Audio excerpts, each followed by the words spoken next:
Welcome back dear student. स्वागत है आपका ई लेक्चर सीरीज।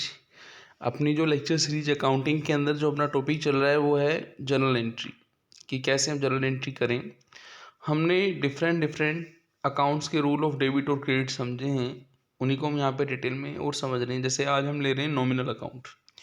नॉमिनल अकाउंट को समझने के लिए आपको पुरानी बात याद रखनी होगी। नॉमिनल का मतलब है नो प्रॉफिट नो लॉस। कहने मतलब है नो प्रॉफिट नो लॉस, मतलब ये हुआ लॉसेस और प्रॉफिट्स की जब हम बात करते हैं तो हम नॉमिनल अकाउंट की बात करते हैं। लॉसेस बोल दीजिए, एक्सपेंडिचर बोल दीजिए, प्रॉफिट बोल दीजिए, इनकम बोल दीजिए। जब हम इनकी बात करते हैं तो हम नॉमिनल अकाउंट की बात करते हैं।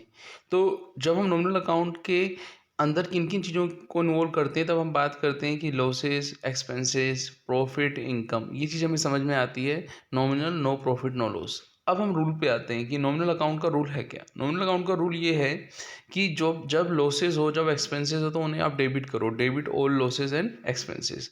और जब आपको इनकम हो या प्रॉफिट्स हो तो आप उन्हें क्या करो, क्रेडिट्स करो। जैसे कि यहाँ पे मैं आपको ट्रांजेक्शन्स बताऊंगा, वहाँ पे हम देखेंगे कि कब हमें प्रॉफिट होता है, कब लॉस होता है, हम उसको आइडेंटिफाई करेंगे।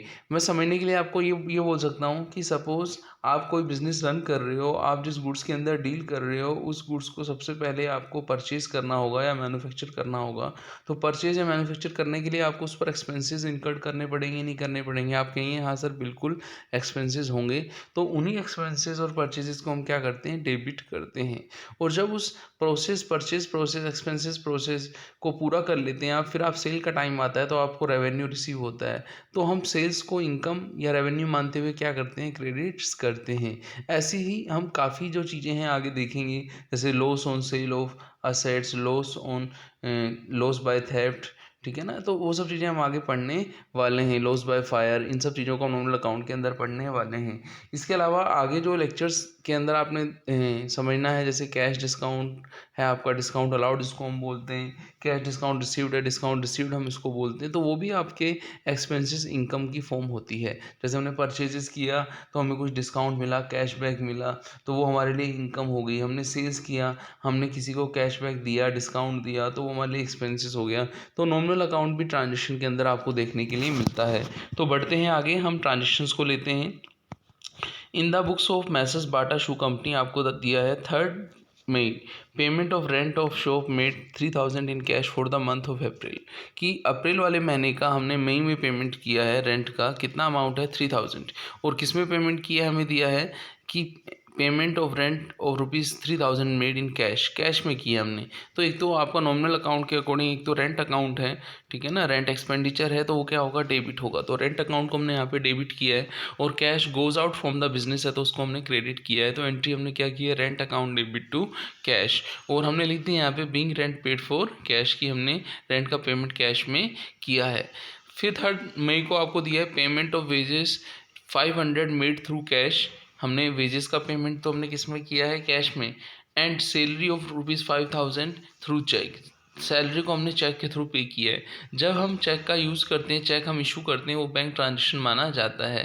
जब भी चेक इशू किया जाएगा तो आप समझ लेना कि हमने उस चीज़ का पेमेंट अपने बैंक अकाउंट से किया है।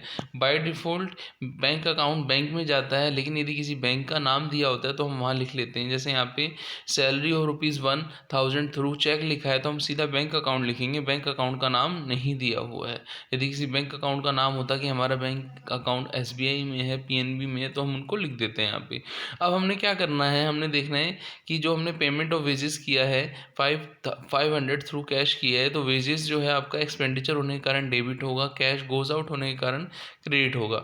सैलरी का पेमेंट हमने नहीं किया, बैंक ने किया है, सैलरी ₹5000 थ्रू चेक। तो यहाँ पे सैलरी अकाउंट तो डेबिट होगा, लेकिन यहाँ पे गिवर कौन है, बैंक है, तो बैंक अकाउंट क्या होगा, आपका क्रेडिट होगा। पर्सन अकाउंट के अकॉर्डिंग जो बैंक है, वो पर्सन है, वो गिवर है, वो क्या होगा, क्रेडिट होगा। तो जब हम एंट्री करेंगे, इन दोनों एंट्री को एक साथ करेंगे, वेजेस अकाउंट आपका 500, सैलरी अकाउंट 5000 डेबिट करेंगे, और टू कैश करेंगे 500, और टू बैंक करेंगे अपना 5000। जो कैश का पेमेंट वेजेस का था और बैंक से पेमेंट बैंक गिवर था 5000 चेक से था। तो यहाँ पे हमने देखा कि हमने कैसे एक्सपेंसेस को कैश या बैंक के थ्रू किया। अब हम देखते हैं आगे। 3 मई को हमें दिया है cash of ₹1000 is stolen by thief, कि कैश हमारी शॉप में से 1000 क्या हो गया, चोरी हो गया। तो कैश जो है आपका goes out from the business है, कैश क्रेडिट होगा। लॉस बाय थीफ जो है थेफ्ट, इसकी थर्ड फॉर्म है लॉस बाय थेफ्ट अकाउंट हम लिखेंगे। लॉस बाय थेफ्ट अकाउंट को हम क्या करेंगे, एक्सपेंडिचर या लॉस होने के कारण डेबिट करेंगे। तो loss by theft account debit होगा और कैश गोज है तो वो क्रेडिट होगा। तो यहाँ पे 1000 से हम एंट्री करेंगे। Being cash loss due to theft हम नरेशन में भी लिखेंगे। फिर है 5 मई को क्या है, शू बाटा है of ₹2000 destroy due to fire, कि अपने जो शूज़ थे वो क्या ड्यू टू फायर क्या हो गए, डिस्ट्रॉय हो गए, ख़राब हो गए। तो लॉस जो हुआ है शूज़ का, हम नॉर्मली शूज़ को बाटा शू कंपनी जो शूज़ को परचेज करेगी वो उसका पर्पस क्या रहेगा, सेल करना। लेकिन कभी कभी परचेज का यूज़ अदर देन सेल्स भी होता है, जैसे लॉस यहाँ पे दे रखा है डिस्ट्रॉय ड्यू टू फायर। तो यहाँ पे हमें क्या करना होगा, जो डिस्ट्रॉय बाय फायर हुआ है, डिस्ट्रॉय ड्यू टू फायर हुआ है शूज़ का 2000 का, उसको हमें परचेज में से लेस कर देना है। नॉर्मली परचेजेस को बढ़ाने के लिए हम परचेज को डेबिट करते हैं, तो परचेज का बैलेंस डेबिट होता था। परचेज को हमें लेस करना है तो परचेज को क्या करना है पड़ेगा, क्रेडिट करेंगे यहाँ पे। तो परचेज अकाउंट क्रेडिट होगा क्योंकि हमें परचेजेस को कम करना है। और जो डिस्ट्रॉय ड्यू टू फायर हुआ है उसे लॉस बाय थेफ्ट अकाउंट में हम क्या करेंगे, लॉसेस मानते हुए डेबिट करेंगे। तो हमने loss by fire account debit किया है और परचेज अकाउंट को हमने क्या किया है, क्रेडिट किया है। तो यहाँ पे हमने देखा कि कैसे एक्सपेंडिचर और लॉस को हम ट्रीट करते हैं। ऐसे ही loss on sale of fix assets है, इसको भी हम समझ लेते हैं। यहाँ पे आप ये देखें 1 अप्रैल को परचेज किया है 1 AC, हिताशी का AC है, और कितने में 20,000 में थ्रू चेक। तो हमने चेक इशू किया है और क्या किया, AC परचेज किया है। तो परचेज ऑफ क्या माना जाएगा, एब्सेंस ऑफ इन्फॉर्मेशन, हम असेट्स ही मानेंगे। तो असेट्स अपने नाम से ही आएगी, परचेज अकाउंट में नहीं जाएगी। हिताची का जो AC है, हिताची AC जो है कम्स इनटू द बिजनेस है तो डेबिट होगा, assets comes into the business है तो डेबिट होगी। तो यहाँ पे हमने हिताची AC 20,000 से डेबिट किया, थ्रू चेक किया है तो पेमेंट करने वाले हम नहीं है, यहाँ पे बैंक है हमारा जो पेमेंट कर रहा है। तो हमने टू बैंक लिखा है, टू बैंक कितना 20,000 हमने लिखा है। और नरेशन में लिखा है being purchase air conditioner through हमने चेक किया है क्योंकि हमने बैंक के थ्रू पेमेंट किया है। 1 अप्रैल को फर्स्ट अप्रैल के आफ्टर 1 जून आप देखें, sold AC to mister Mohan at a loss of 2000 and gave a cheque of HDFC bank, कि हमने क्या किया है, लॉस किया है, लॉस हुआ है हमें कितने का 2000 का। जो AC हमने 20,000 का परचेज किया था वो हमने मोहन को 2000 के लॉस पर, 2000 का लॉस का मतलब ये हुआ अब हमें 20,000 से 2000 कम मिलेंगे तो हमें 18,000 ही मिलेंगे। तो हमें जो कैश रिसीव या चेक जो भी रिसीव्ड होगा वो हमें 18,000 का होगा। आगे उन्होंने बताया हुआ है he gave a cheque of HDFC bank, उन्होंने हमें क्या दिया है, चेक दिया है, लेकिन हमने उसको बैंक में अभी जमा नहीं कराया तो बैंक का नाम नहीं लिख सकते हम। HDFC बैंक से हमें कोई लेना देना नहीं है, हमें अपने अकाउंट में पैसा चाहिए जो भी हमारा बैंक होगा। लेकिन हमारा बैंक अकाउंट के बारे में ना तो बताया है और ना ये बोला है जो चेक रिसीव हुआ है उसको बैंक में जमा कराया है। तो हम इसको क्या मानेंगे, बैंक ट्रांजेक्शन नहीं मानेंगे, हम इसको कैश ट्रांजेक्शन मानेंगे।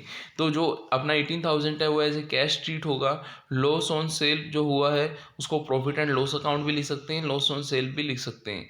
और जो आपका हिताची का AC है वो goes out from the business है, कितने का बोलो 20,000 का, तो वो to Hitachi AC air conditioner 20,000 से हो जाएगा। तो यहाँ पे आप ये देखें कि जो लॉस हुआ है हमने उसको कहाँ ट्रांसफ़र किया है। देखो हम चाहें तो उसको लॉस ऑन सेल ऑफ जो भी है आपकी असेट्स जैसे हिताची एयर कंडीशनर भी लिख सकते हैं, और चाहें तो हम उसके अंदर क्या लिख सकते हैं, वो तो बोलो प्रॉफिट एंड लॉस अकाउंट भी लिख सकते हैं। तो हमने यही देखा कि यदि हम किसी असेट्स को सेल करते हैं और उस पर सेल पर हमें प्रॉफिट एंड लॉस होता है तो उस प्रॉफिट एंड लॉस का एडजस्टमेंट हम किससे करते हैं, प्रॉफिट एंड लॉस अकाउंट से करते हैं। और प्रॉफिट एंड लॉस अकाउंट का ही जो अपना नॉमिनल अकाउंट है वो प्रॉफिट एंड लॉस को ही बताता है। प्रॉफिट्स जो होते हैं क्रेडिट होते हैं और लॉस क्या होते हैं, डेबिट होते हैं। तो हमने यहाँ पे loss on sale of fix assets पढ़ा, हमने loss by fire, loss by theft हमने यहाँ पे पढ़ा।